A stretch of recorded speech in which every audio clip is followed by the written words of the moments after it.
Kulcha chira chake guchakira ritukuria ankyo abwase timu ya Kisii Queens FC baranyareko bakonyariganie timu ya Ahero Starlets ase gosori yabo yankase getikia underground chinsemo cha kitutu cha Chenot asatire unambero beretibo sibwe timu yu bakogosori nere timu ya Ahero Starlets kibatabura ne timu bamaite keboikiranu kurwa chinga kibaka gosori na barabwase ligi ya Nyanza Regional League kerengo kya basubati. Asomo chakana ngorata Ahero Starlets twachesire nero there before.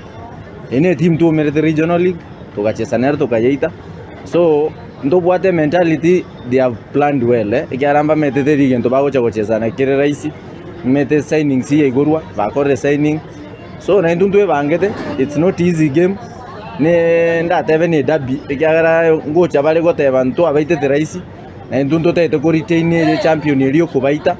So we are prepared well and I'm very sure the team we UK goja chigo chabo chiro chongo nyora bali nkagaiga na fans ngo bakaribisha sana bache basupport abana baisike ne holiday ne bwata challenges nyinga sa abana baisike tiga bache bajoin team to support these ladies at least to gendere gochusi.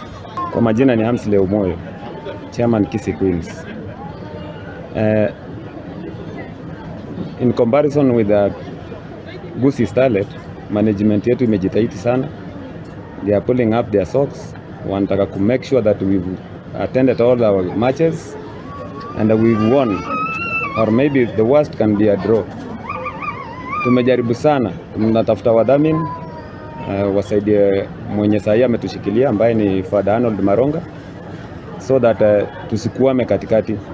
Tumeona timu zingine zikifanya pre-season tour lakini atutishu nazo. We will make sure that we won all our matches and we will bring the name Kisii Queens